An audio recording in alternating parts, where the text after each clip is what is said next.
Hey everyone, this is Solomon SK for Whiskey and RPGs. I hope you guys are having a wonderful December, and we just got a lot of news to talk about, so let's just get started. Cheers, everyone.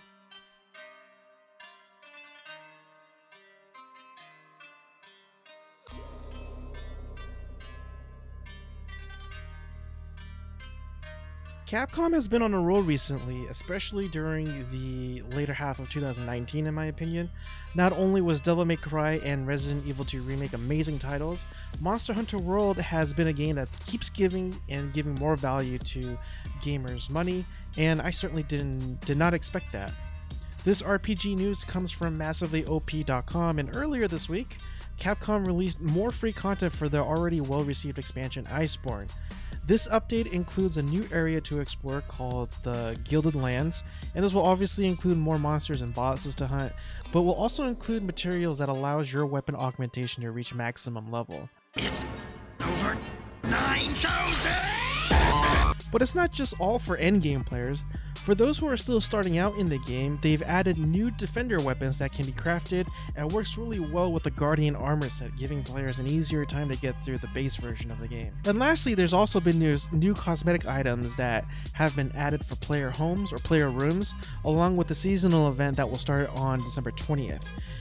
If you're a PS4 owner, however, there are new cosmetic items involving the crossover event with Horizon Zero Dawn: The Frozen Wilds as well.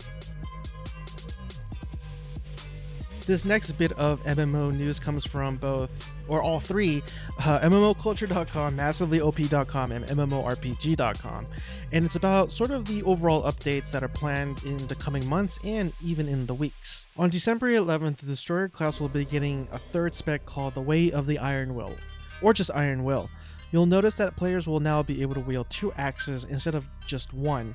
Not only does this add new abilities and special armor, but also adds damage and party-wide defensive buff that will help boss fights and raid content. But let's be real, this essentially is a kung fu anime waifu simulator, am I right? And now you could use this excuse to get back to your sort of beefy, thick, gone destroyer waifu. It's okay though, it's okay. Your secret's safe with me. He's projecting. He has 4 Blade and Soul waifus. Come on, man, you're not... I want a divorce. Divorce.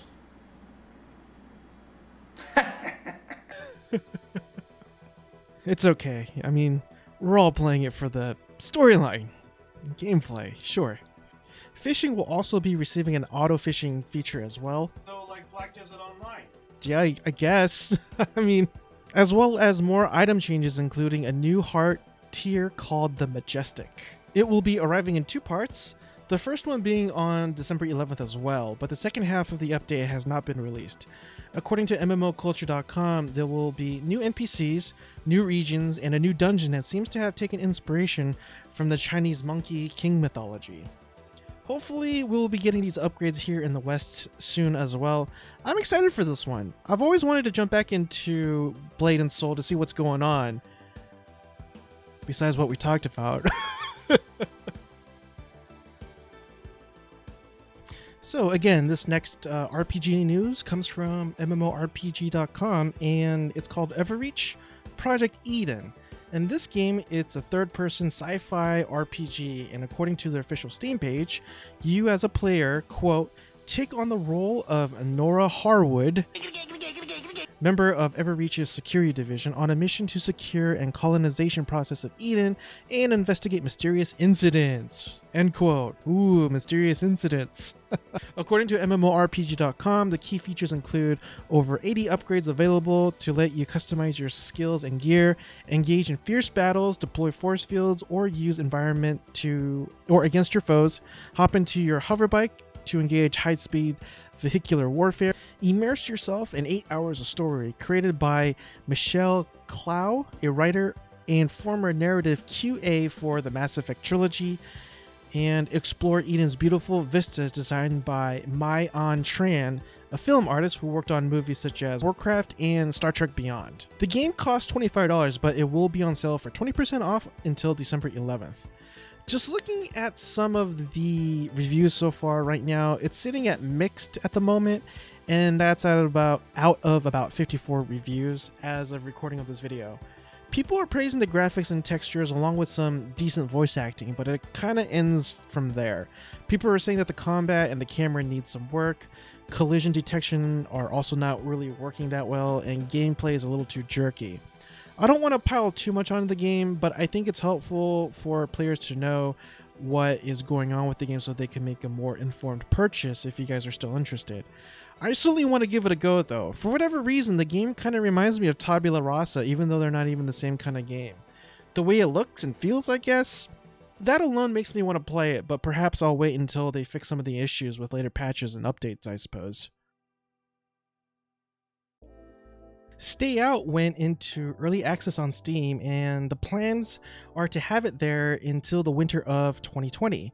I've actually never heard of this title, but I'm sure you guys heard of another game that it's actually from called Stalkers. Scavengers, trespassers, adventurers, loners, killers, explorers, and robbers. Yeah, that's what Stalker stands for. I don't know. Stay Out is supposed to be a free-to-play MMO RPG version of that game, and I'd imagine it will involve sort of the same gameplay and mechanics where you have to survive out in the harsh post-nuclear meltdown world of the Chernobyl power plant. The game is being developed and published by a company called Mobile Technologies LLC. I don't know if they have any relation with GSC Games, the developers of the original Stalker and Stalker 2 games, but it could be a lot of fun if done right. As of right now, it has about a 40% rating from the Steam page, and one user even said this, that's kind of clever. Early access is free, by the way, but as somebody who played the first Stalker game, I'm really looking forward to this one, and I'll keep you guys posted. This one comes from Gematsu.com, and apparently Bandai Namco Latino America accidentally released the announcement trailer a little too early for their game, which is called this. I don't know how to say that. I don't want to butcher it, so I'm just gonna start calling it AL. You chicken. According to the website, for the first time ever, players can experience Sword Art Online's anime storyline in game format with Sword Art Online AL. Play as the protagonist Kirito and immerse yourself in the Underworld, a mysterious virtual world set in the anime's arc. Intense battle action, stunning JRPG visuals, and an expansive world to explore. Your journey through the latest VR MMO Sword Art Online game is ready to begin. End quote. That's a little confusing. It's not a VR game, nor is it an MMO. It's just a premise of the anime storyline. I must admit, I stopped watching Sword Art Online a little before the end of the first season. I know it's an anime people still love to talk about, and perhaps I'll get back into it to give the series a little bit more context when I do start playing this game. So the Sword Art Online game is slated to be released on May 22nd of 2020 next year on PC, Xbox One, and PlayStation 4. And for the first part of our MMO and RPG tidbits, the next chapter of the Elder Scrolls Online will be announced on January 16th, 2020 next year at the HyperX Esports Arena, Las Vegas, hosted by the Luxor Hotel and Casino. Not really much is known other than that, so definitely keep you guys posted as soon as more information is available. Can't really talk about updates without talking about Final Fantasy XIV, and they released more information about their 5.15 update, and it seems to be primarily be focusing on the Blue Mage. Conan Exiles released a free update allowing players the ability to use mounts, but unlike most MMOs, you could actually fight on horseback rather than it just being another transport system. You can swing swords and fire your own bow and arrow. Enemies will also receive damage when you run them over rather than being stuck in place like an idiot when you come across a beetle or a weasel. I'm looking at you, Black Desert Online. Star Wars: The Old Republic will be celebrating its 8th year anniversary, and their annual Life Day celebrations will be starting on December 17th. It looks like they've actually added new things to the game rather than rehashed and reskinned items from previous years. As somebody who still plays this off and on more so than other MMOs out there, I can honestly say that it still has a pretty decent population, with new players coming in because of all the interest in Star Wars, from the upcoming movie that's going to be playing in December, The Mandalorian, Star Wars Jedi, The Fallen Order, etc.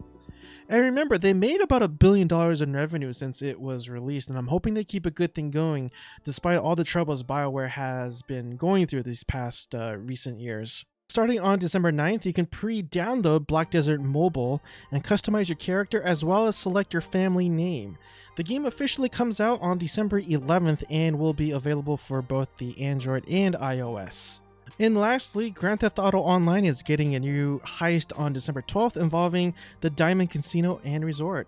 Apparently it's going to be one of the biggest ones yet, involving strategy, planning, and execution from various angles and paths. The update will also include new underground bunkers and a retro arcade business as well. And that concludes today's episode of MMO and RPG News. My name is Salam NSK, and I just want to say thank you very much for tuning in. I know I'm doing something a little bit different. I got the Blue Moon Neon or Xeon Nights, whatever you call them. Did I say nights? I meant lights going on back there. It's a little overexposed, and I'm not really digging the way it looks right now on my screen. I'll show you a picture of what it actually looks like. But yeah, I just wanted to try something different, and if I could get the right exposure, maybe I'll start including it more in my videos. But until then, I think I'm just gonna keep it off from here on out. So but anyways, there's also one more thing I wanted to talk about. I'm thinking about dropping the RPG parts of the news segments. It's something that I really have interest in, but it's just taking a lot of time to include both MMOs and RPGs, and I know a lot of content creators out there on YouTube suggest that you really hone down on your niche. And even though RPGs and MMOs do share similar audiences and in the world, I guess you could say, I'm thinking about narrowing it down solely on MMOs. I'm not exactly sure yet, but if you guys have any suggestions, let me know. I still would like to cover both, but I only have so many hours in a day, you know. So, but anyways, like I said, I really do appreciate you guys checking out the channel and sticking through. If this is your first time here, please consider leaving a subscription and a like. It really does help with the algorithms. And yeah, I hope you guys have a great weekend, and I'll see you guys soon. Cheers.